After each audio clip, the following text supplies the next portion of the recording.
Capítulo 13. Ardamantua, órbita.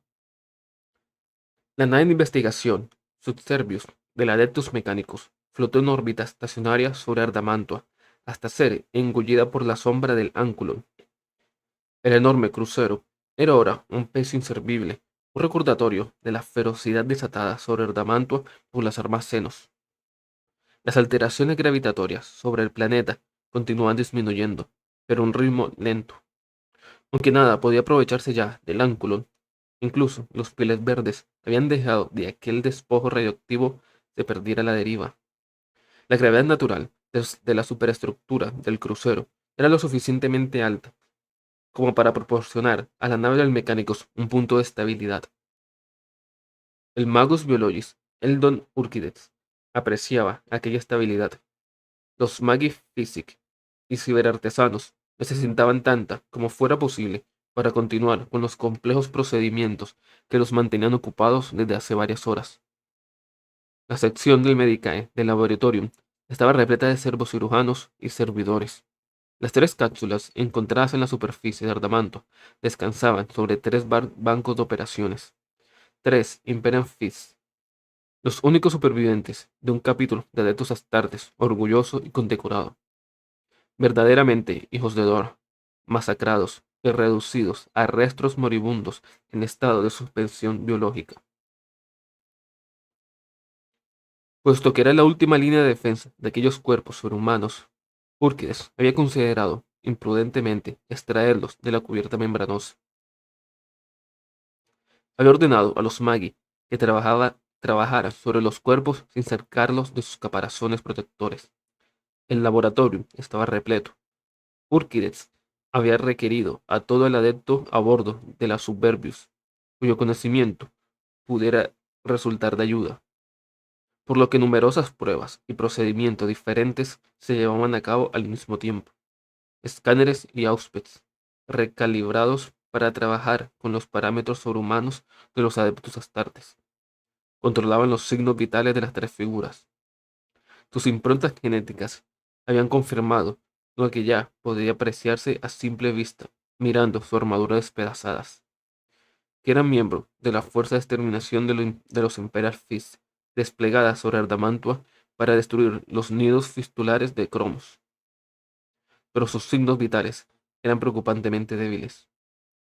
Mientras el mago Urquidez y su equipo luchaban por salvar a los adeptos astartes, trabajando con expertos e instrumental de diferentes especialidades.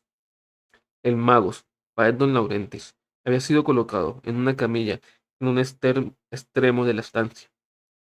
Los servidores médicos habían conseguido estabilizar lo poco que quedaba del tecnosacerdote, mientras los ciberartesanos le habían seccionado el torso, preparándolo para las adaptaciones biónicas que le implantarían más adelante. Con los adeptos astartes en situación crítica, no había tiempo para diagnóstico ni reparaciones superficiales. De los labios del tecnosacerdote aún brotaban palabras sin sentido, y sus dedos se movían tratando de coger objetos que no existían. El artesano Primos Van Auke había ordenado descargar todos los datos del cognitador central de Laurentis para ser analizados y estudiados. Van Auken observaba desde detrás de la burbuja de cristal blindado de la sala de observación, situada junto al laboratorio. Era su costumbre. Aquella era una instalación de máxima seguridad, que hasta entonces solo había acogido disecciones y autopsias de especímenes de Viridae Giganticus. El Esquitaria Alfa, Orozco, de los Epsil 18, Collatorats, estaba junto al artesano. Van Auken sabía que su presencia allí sería de poca ayuda, pero quería asegurarse de que Eldon Urquides seguía sus instrucciones al pie de la letra. Mientras tanto, Van Auken se encargaba de dar las últimas órdenes para el repliegue de los equipos de investigación de la superficie de Ardamando y ultimaba la revisión de los protocolos de datos que serían enviados a Marte. El artesano Trayectorae había instado a Úrquides, como único sacerdote de alto rango que aún no había completado su informe, a que entregara los datos que había recopilado. Van Auken estaba impaciente por abandonar Ardamando y dirigirse hacia Macromunda, donde la invasión Xenos aún estaba en fase inicial. Sin embargo, antes había que transmitir el protocolo de datos y Van Auken sabía que los resultados de la resurrección de los adeptos astartes y, si era posible, también sus testimonios debían incluirse en la transmisión. Asimismo, el Don Úrquides había insistido en que la Subservius debía permanecer en una órbita estacionaria lo más estable posible mientras los procedimientos médicos se llevaran a cabo.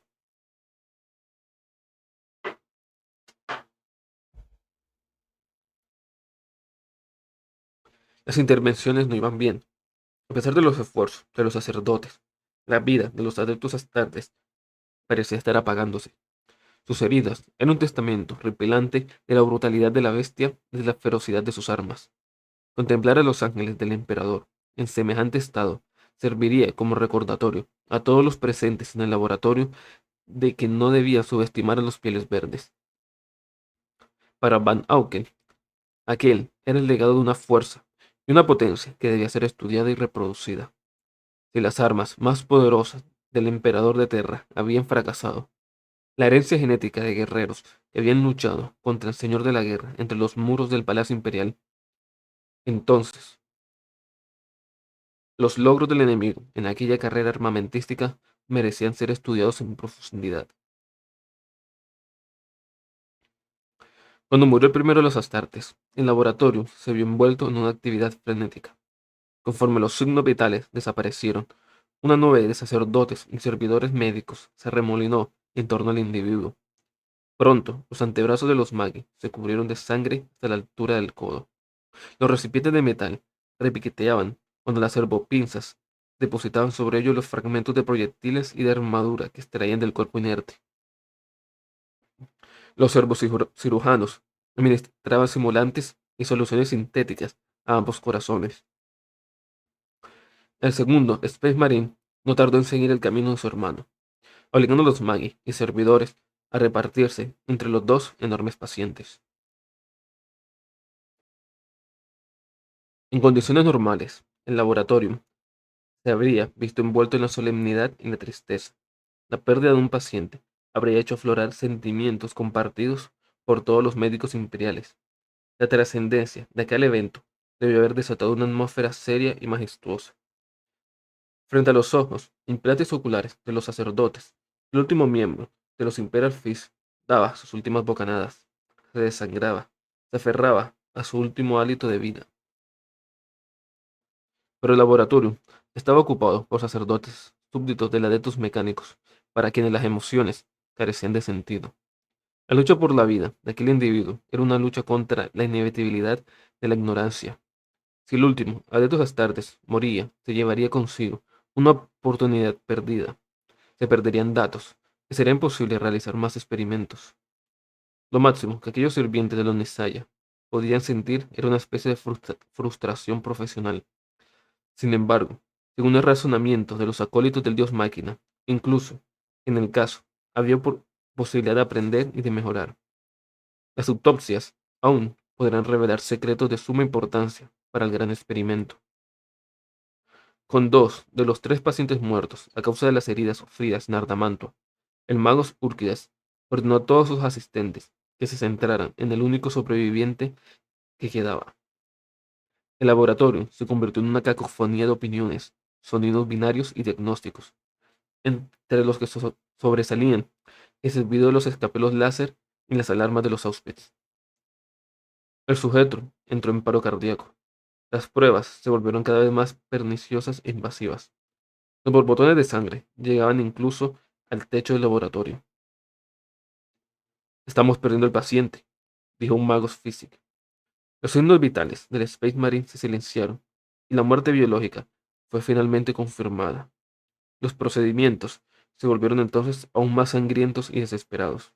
Cuando los sacerdotes y cirujanos acabaron con la gigantesca estructura del Space Marine, apareció como si lo hubieran puesto de revés.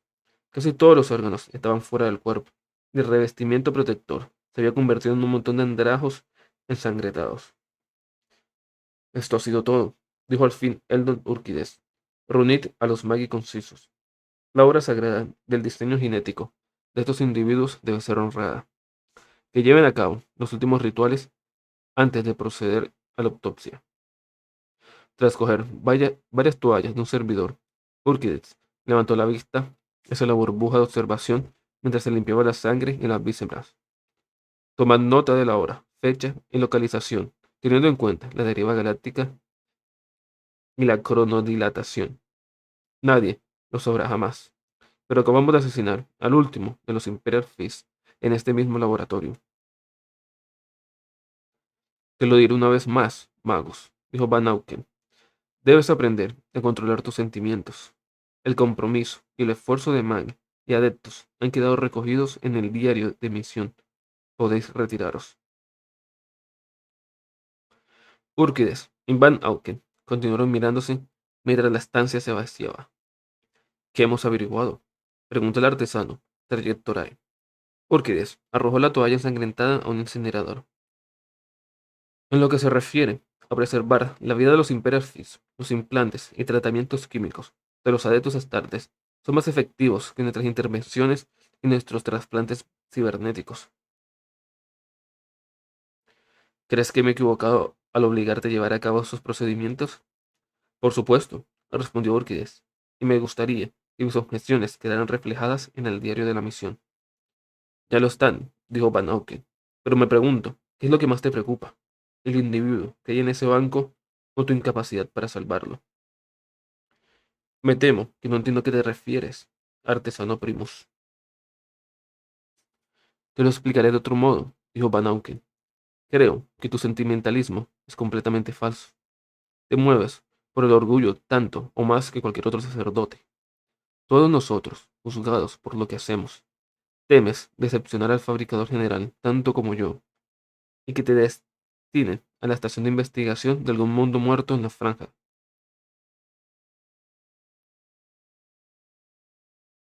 Donde te pasarás el resto de la eternidad, analizando nematodos de silice fosilizados. El Omnisaya sabe perdonar el fracaso, siempre que este sea un paso en el camino hacia el éxito.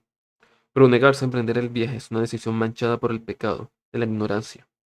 El dios máquina y sus sirvientes no están dispuestos a perdonar eso.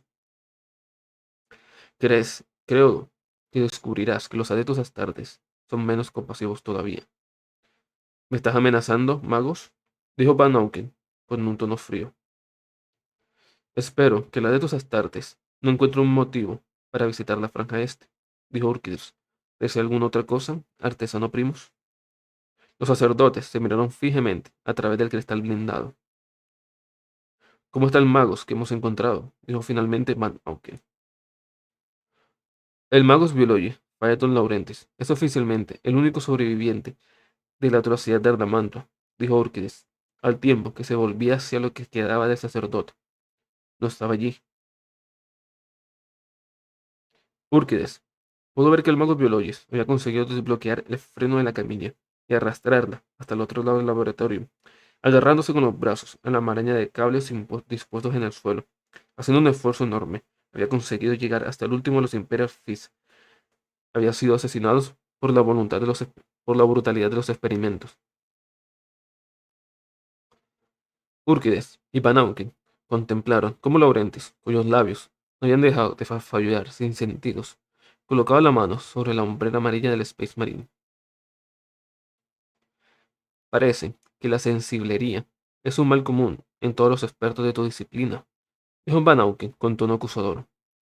Úrquides ignoró esas palabras y contempló con fascinación al Magus. Tras arrastrarse fuera de la camilla, Laurentiis agarró el cableado de fibra que unía el cuerpo del Astarte a los suspectoria del laboratorio. Moviendo sus dedos esqueléticos y chirriantes, el trino sacerdote comenzó a ajustar las calibraciones y las frecuencias de los auspets.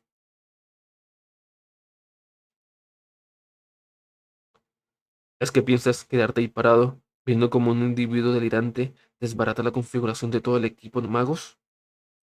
Dijo Van Auken. Podría estar borrando datos muy valiosos.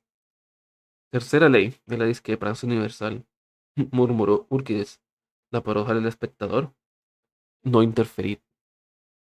Tras apretar el último botón con una mano ensangrentada, Lauretis completó la reconfiguración del equipo porque las tardes aún estaba conectado. El pitido constante, que indicaba la ausencia de signos vitales, se silenció inmediatamente y fue reemplazado por una señal tenue que indicaba que aún había vida. El exiguo latido de los corazones gemelos. ¿Qué es eso?, preguntó Van Auken. Urquidez se acercó hasta el equipo y colocó la mano sobre la frente del sacerdote. Su pecho se hinchaba y deshinchaba por el esfuerzo y el sudor le recorría por el rostro. Seguía farfullando palabras sin sentido, tras comprobar de cerca el auspes. El sacerdote pudo ver que el mago lo había reconfigurado en espectro de banda ancha. Es un cuarto signo vital, respondió Urquidez. Muy débil, mucho más que los otros. Entonces comenzó a apretar botones y a girar los diales de la consola. Estoy redirigiendo los datos hacia el puente. Alpha Primus, si no te importa. Al otro lado del cristal blindado, Orozco ya había activado el comunicador que había en la sala de observación. Los tenues latidos continuaban. No se parecían a los redobles que una vez debieron de haber sido, pero se mantenían constantes. Van Auken y Urquidez miraron al oficial Skitari. Los augures de la nave han amplificado y rastreado la señal, dijo finalmente el Alpha Primus. Los signos vitales son astartes. La señal procede del ángulo. Por la gloria de Marte, dijo Urquidez, la radiación. Artesano Primus, dijo Orozco. Los miembros del equipo Trayectorae del puente afirman que la señal no concuerda con la impronta de energía de la última traslación vectorial. ¿Una baliza de teletransportación? Sí, artesano Primus. Van Auken, dijo Urquidez, desde el otro lado del cristal. ¿Cómo es que no hemos detectado eso hasta ahora? Las alteraciones gravitatorias han afectado la tecnología de teleportación, continuó el artesano. Con la retirada del cuerpo principal, en un ataque, las alteraciones se han reducido y puede que la estabilidad vectorial se esté restableciendo. Los signos vitales son extremadamente débiles, informó Urquidez. El artesano Primo sintió. Alfa Primos, forma un equipo de extracción con tus hombres. Hay que sacar a los supervivientes del ambiente tóxico del ángulo. Sí, artesano Primus. Alfa Primos, añadió Van Auken. Esta es una misión de no retorno. Los esquitares que envíes al ángulo no sobrevivirán. Enviaré a las unidades de vanguardia, puesto que ya se han visto expuestas a la radiación, respondió Orozco, con tono grave antes de salir de la sala de observación. Cuando Van Auken se volvió de nuevo a Urquidez de pie frente al cristal, parece que no hará falta ir hasta la franja este para obtener una audiencia con los astartes, dijo el magos. Encárgate de mantener a ese individuo con vida, respondió Van Auken, y quizás nunca te veas obligado a hacer semejante viaje. Con estas palabras, el artesano Primus salió a la sala de observación y dejó al magos Urquidez a solas con su paciente.